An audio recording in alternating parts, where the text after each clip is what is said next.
Hello viewers, আসসালামু আলাইকুম। এখন থেকে আপনারা চাইলে কিন্তু উড়াধুরা ছবি এডিট করতে পারবেন আপনার মনের মতো করে এআই এর মাধ্যমে। আপনাকে কোনো কিছু করতে হবে না, জাস্ট আপনি লিখে দেবেন, অটোমেটিক ছবি এডিট হয়ে যাবে। তো কিভাবে ছবি এডিট করবেন সেটা আমি এখন আপনাদেরকে দেখাচ্ছি।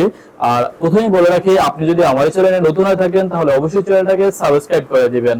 যাই হোক, প্রথমে চলে যাবেন আপনি প্লে স্টোরে। প্লে স্টোরে যাওয়ার পরে আপনাকে একটা অ্যাপ ডাউনলোড করতে হবে, সেটা হচ্ছে SYPIC লিখে সার্চ করবেন। সার্চ করার পরে এখানে একটা চলে আসবে, জাস্ট আপনি ইনস্টল করে নেবেন আপনার মোবাইল ফোনে। ইনস্টল করার পরে আপনি ঠিক কিভাবে কাজ করতে পারবেন সেটা কিন্তু আমি দেখাচ্ছি।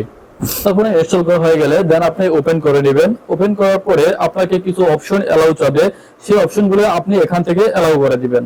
আবার অ্যালাউ চাবে, অ্যালাউ করে দিবেন। অ্যালাউ করে দেওয়ার পরে আপনার ফোন থেকে এখানে দেখতে পাবেন একটি অপশন অল ফটোস লেখা। আপনি দেখতেই পাচ্ছেন এখানে অল ফটো লেখা আছে। এই অপশনের উপর আপনি ট্যাপ করবেন।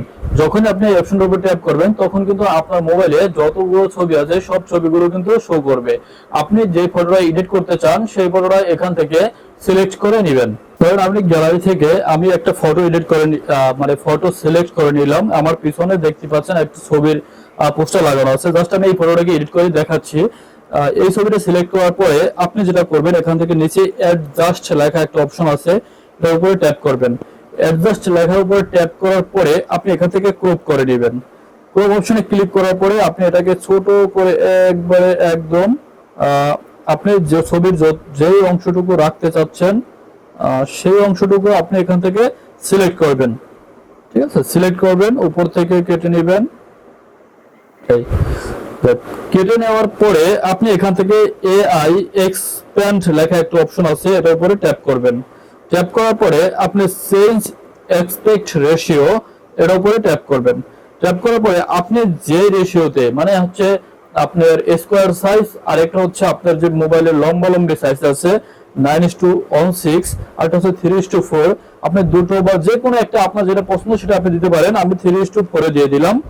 দেওয়ার পরে আপনি এখানে describe the content you want to generate, আপনি এই অপশনটার উপরে এখান থেকে আপনি কি রকম ব্যাকগ্রাউন্ড চাচ্ছেন সেটা কিন্তু আপনি লিখেও দিতে পারেন। লিখে দেওয়ার পরে কিন্তু AI ঠিক ওইভাবেই আপনার ছবিটাকে জেনারেট করে দিবে, দেখতে পারবেন আপনি একটু পরে। যাই হোক, আমি প্রথম লিখে দিলাম স্কাই, তারপরে রিভার লিখলাম, RIVER রিভার। দেন আমি দুটো অপশন লিখলাম, আপনি যেটা চাচ্ছেন সেটা আপনি এভাবে লিখে দেখতে পারবেন। তারপরে আরেকটা অপশন লেখা যায়। যাই হোক, আপনি এগুলো লেখার পরে আপনার মতো করে লিখবেন। লেখার পরে অ্যালাউ অপশনে ক্লিক করবেন। অ্যালাউতে ক্লিক করার পরে আপনি নিচের দিকে পাবেন জেনারেট অপশন। জেনারেট উপরে ট্যাপ করবেন। যখনই আপনি জেনারেট উপরে ট্যাপ করবেন তারপরে এগ্রিতে ট্যাপ করেন। এখন কাজ শুরু হয়ে গেছে। আপনি একটু পরে দেখতে পাবেন যে আসলে কিভাবে AI আপনার ছবিটাকে জেনারেট করে দিচ্ছে। এখানে তারা তিনটা ছবি পিছনে শো করতেছে। এটার কারণ হচ্ছে আমি বলি, আমার পিছনে যেহেতু ব্যাকগ্রাউন্ডে ছিল আপনার একটা ছবির পোস্টার, এআইও ঠিক সেইভাবে পিছনে একটা ছবির পোস্টার কিন্তু লাগিয়ে দিয়েছে। দেখছেন, আমার পিছনে যদি অন্য কোনো পোস্টার থাকতো, প্রাকৃতিক সিনারি থাকতো, তাহলে ছবিটা আরো সুন্দর জেনারেট হতো। আপনারা কিন্তু চাইলে এভাবে অনেক সুন্দর করে জেনারেট করতে পারবেন। দেন তারপর আপনি যেটা করবেন, আপনি এখান থেকে আপনার যেটা পছন্দ হয় সিলেক্ট করবেন। সিলেক্ট করার পরে অ্যাপ্লাই বাটনে ক্লিক করবেন। অ্যাপ্লাই বাটনে ক্লিক করার পরে এরকম আসবে। আসার পর আপনি এখানে টিক মার্ক পাবেন, এটার উপরে ট্যাপ করবেন। টিক মার্কে ট্যাপ করার পরে এখানে দেখতে পাচ্ছেন SYPIC লেখা আছে, এটাকে রিমুভ করে দিবেন। ওয়াটারমার্কটা রিমুভ করে দিবেন। ওয়াটারমার্কের উপরে ক্লিক করবেন, তারপরে হাইড অপশনে ক্লিক করবেন। দেন আপনি টিক মার্কের উপর ক্লিক করেন। এখন এই ছবিটা আপনি এক্সপোর্ট করবেন। এক্সপোর্ট করলে আপনার গ্যালারিতে সরাসরি চলে যাবে। এখান থেকে এক্সপোর্ট অপশন পাবেন। এক্সপোর্ট ক্লিক করার পরে আপনার এই ছবিটা এডিটিং হয়ে অটোমেটিক আপনার গ্যালারিতে চলে গেছে। দেখতে পাচ্ছেন আমি যে ছবিটা এইমাত্র এডিটিং করলাম সেই ছবিটা কিন্তু গ্যালারিতে চলে আসছে। একটা করছিলাম একটু আগে, একটা আর একটা হচ্ছে। ঠিক এভাবেই আপনি কিন্তু আপনার মনের মতো করে AI এর মাধ্যমে ছবি জেনারেট করতে পারেন, মানে এডিটিং করতে পারেন খুব সহজেই।